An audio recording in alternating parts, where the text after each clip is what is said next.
right here. Give everybody kind of foundation. Best thing after that is what I encourage. Share experiences, talk to each other, so on and so forth. So, not much further ado. Welcome to the Alterhuman Connection, an introduction to the world of non-human normative identities. A non-human normative identity is anything we don't recognize as normal human. That would be animal, creature, plural, so on and so forth. If you don't know what any of that means, don't worry, I'm going to get into it. It works. There we go. So, a little bit about me, just kind of get an idea. My name is Cyrus Wolfakula. I'm nine-tailed kitsune Therian.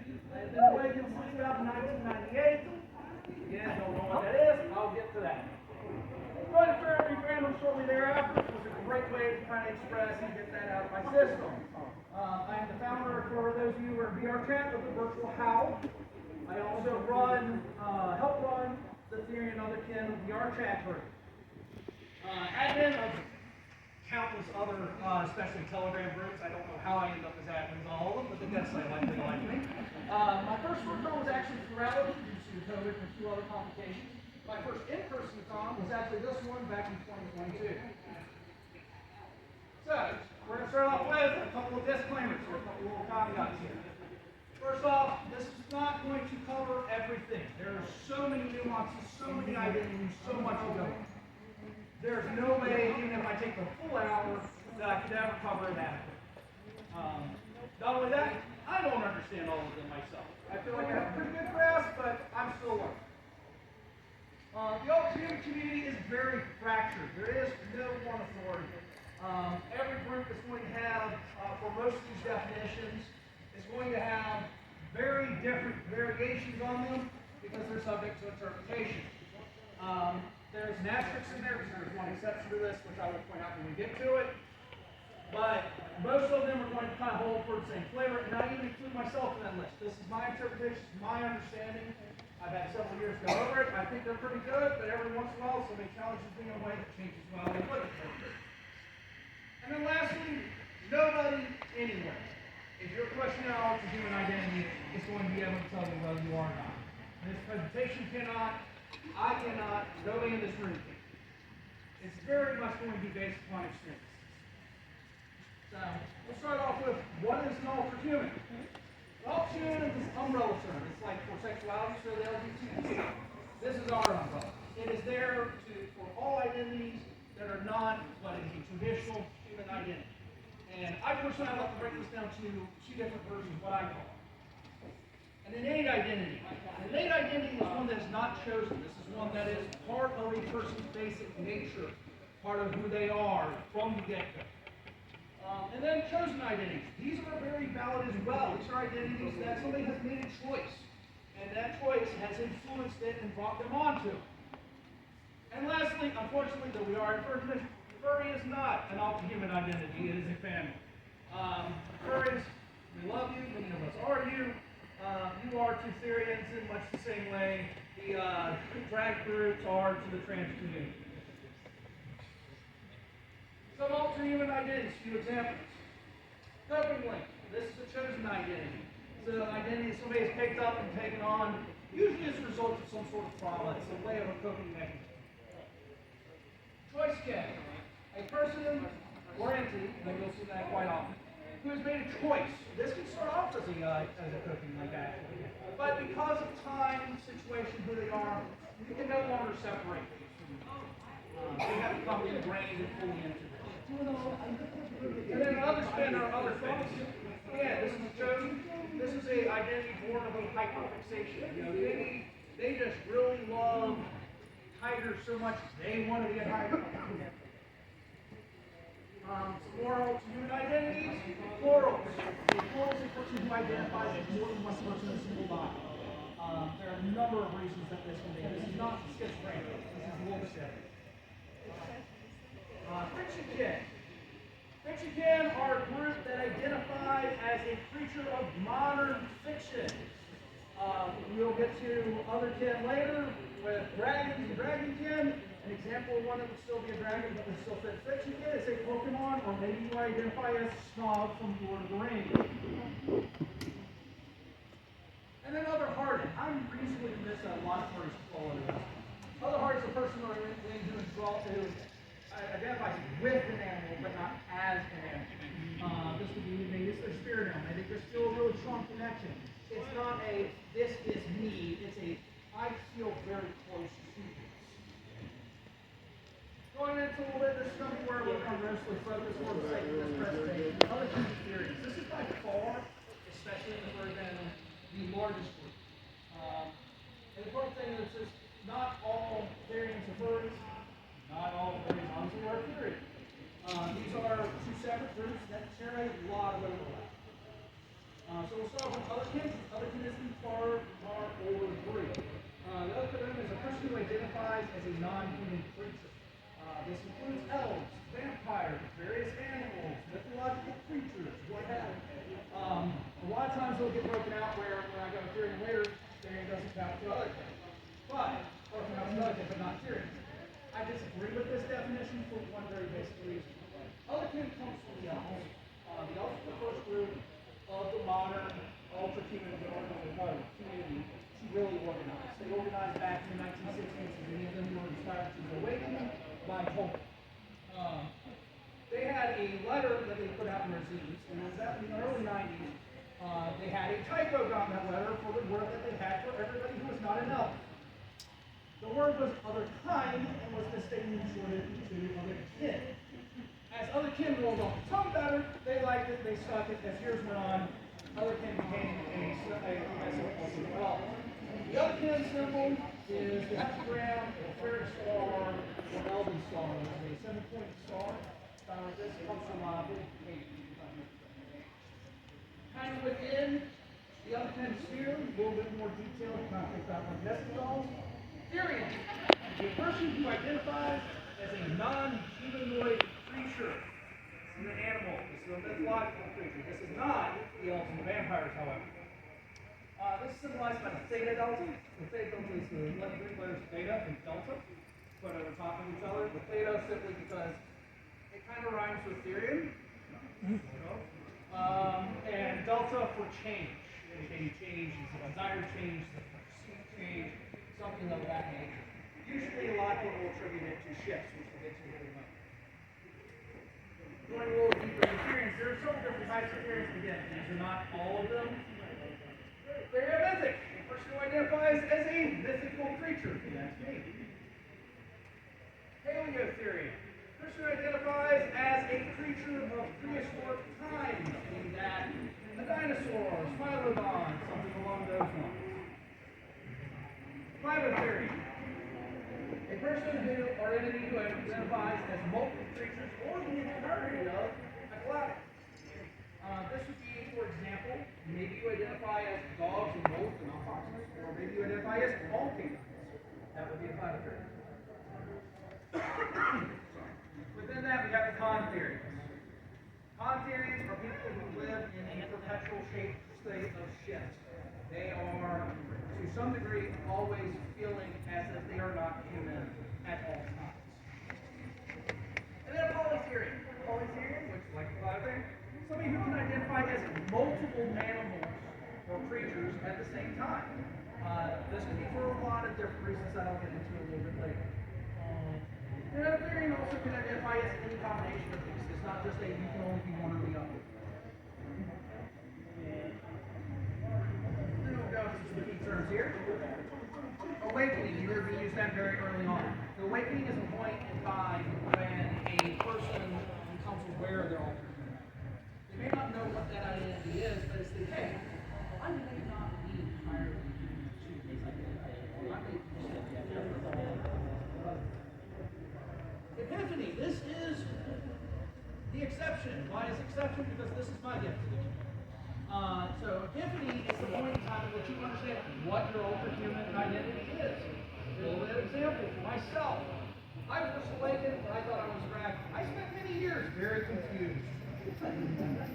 About 2006, 2007-ish, I had my epiphany, a sudden realization of a great profound nature. I realized I was I'd been wrong. You can have multiple epiphanies, and epiphanies, as as our mind can happen at very different times. They can happen at the same time as the identity. It is a separate event, but not necessarily from another. You'll often hear people refer to as the kin type, stereotype, or sometimes just called the type. This is the species that we're identified as. Am I the air type? Or am I kin? Shifts. Non-human experiences or sensations. We get into a little bit more detail on that. That's a pretty big thing within the community. And then a how. This could qualify as a how. It's a general gathering of theory or other than, not necessarily in terms of a con sense, but just kind of more like collecting as free of fruit.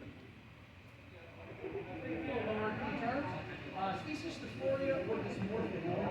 Both, some people refer to dysmorphia because it separates from the trans dysphoria. This is general distress caused by just feeling that you won't physically align with how you should. Looking here, feel like where my ears, where my claws, things like that. If there are horses, where's my hooves? Here. Here is something you'll see a lot, especially with a lot of younger theories. It's generally a term that they use for especially mass, gears, scales, something usually born to represent their stereotype. And then aerobics, I use this one in here a lot because it's especially become kind of a hot topic in the community lately. You'll see a lot, especially TikTok and other theories on this. Aerobics is an exercise on four, that's not on all fours. It has nothing necessarily directly to do with Anthrocon or otherkin or Alterhuman identity. It's often attributed to it. I had a company 10 years ago and mentioned that word to us. Most of us in the community will ask you what you're talking about. So that's a relatively new thing that's kind of coming out. It is not necessarily exclusive to the theory of groups. So we'll dive into shifts a little bit more. Shifts are very, very common. This is probably the most common experience you will hear about, especially as an outsider interacting with people. Shifts are how most people find their identity is when people write their journals and look at things. That's kind of what they look at. But the important thing I say is not all theories shifts, especially some non-theories who are incredibly integrated because there isn't a change. Little conflict there, kind of talking about shifts. Yeah, type of keywords when you suddenly feel like you have pulse, it's really weird. I have bad typing. Phantom shifts is a very common one. It's probably the most common. Phantom shift is when you feel that a part of your body, either that isn't there, is there, or something feels shaped different. For example, sit here and I can say, oh, I can feel my tail. That's a phantom shift. Dream shifts. Dream shifts are another very common one. This is dreaming as your stereotype or identity. These identities, so rather than, oh, I dreamed I was at school. You might dream you're at school and your mom says, you're both dreaming as yourself as perception or sensory shifts. These are when a person perceives that their senses have changed in some way. The best example I've got is a dog feeling like someone feel like they can smell better than they could. This is the sensation. More shifts, mental shifts. This is another one you hear a lot about. So mental shifts, one's mindset changes to that of their identity. This isn't like a manic episode where suddenly I turn into another person. It's my thought process starts running in a different circle. It can be distressing at times. It can be really liberating at times. People have different reactions to this kind of stuff. Cameo shift. Cameo shift is the kind of shift that is not belonging to one of your identities. These will happen when people will be like, well, I feel this, but I don't feel it. Maybe I feel this, I don't have it. And then physical shifts, often abbreviated as a key shift. These are generally regarded as being impossible. And a lot of times they can be thrown out of a lot of communities trying to do this for some very good reasons I won't get into right now. But physical shift is physically becoming your identity, physically transforming. But man, shifter's disease. A lot of people have problems with this term. I get the point. It's been around for a very long time in the community. Shifter ceases for people who have come, maybe learning about it or exposed to it, or might be kind of trying to figure out the art, and they start doing a lot of research and databases. Suddenly they feel like, I'm having shifts. But not really. So it's kind of a ritual induced shift, it's a false shift, or they misattribute normal human activities and attributes to that of an animal in some way. And it can be very confusing. This is something that happens basically anybody with one of these identities struggles with to an extent because it's very hard sometimes to separate. The how, why are often united. So there are two theories on what causes Alterhuman identities. Those identities are either that it's a mental or psychological trigger. This would be, for example, my brain is simply wired different. Or as an infant at developmental age, I was imprinted upon by some animal or something along those lines. Basically, it cannot be explained with modern conventional science. And we have the metaphysical or spiritual. This is where you start getting into things like past lives and wrong soul, wrong body situations, things that, maybe on the more fantastic, for lack of a better term, or the religious perhaps. And so how do we, as Alterhumans ourselves, well, there's a lot of different things. For every single person's story, my journey is not the next one from the future. It's just like any journey of self-discovery. Mine just happens to be a little fluffier, a little bit. I saw this comic on Therian, and it would be amazed at how often this is exactly how people find themselves something in Therian. When we all see animals, we all. Let's all let this discovery. Visions or lucid dreaming. This is actually how I found myself in my I had gravity details. Again, second gravity, I like to go into it. We want to have some discussions about people. I know, meditation is a really common one. Just sitting up Friday night, how do you feel? What's going on? Deep introspection, digging into yourself, and God. Soul searching. Along the same lines, but a little bit more on the spiritual side than I would say. What is my purpose here? Why am I here? Why am I here? How? Education. This kind of goes with this comment. If I had an elder every time I've been talking about something like this, it's going to say, so learn from this. Yeah, it's been there for a long time. I would be a very rich man. The last one is daily life. As weird as this sounds, just so we realize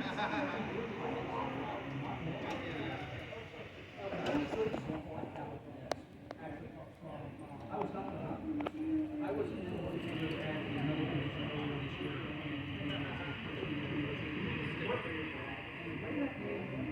We found out how the scouting started was they realized when they were young that they were actually unreasonably upset when the birds would fly away. And it was not they were angry because the birds were leaving, they were upset because they thought they should be able to fly with them. And so it's just a little thing, and it's something they realized that, and that's what's happening. And again, no two journeys are the same. Everybody's journey is just as valid as any other. And one thing I always hear is exactly what I want to ask. Talk about your experience. Talk about what it's like for you, what you see, what got you. Together with you. It's very much a work. So this is a short bit of advisation.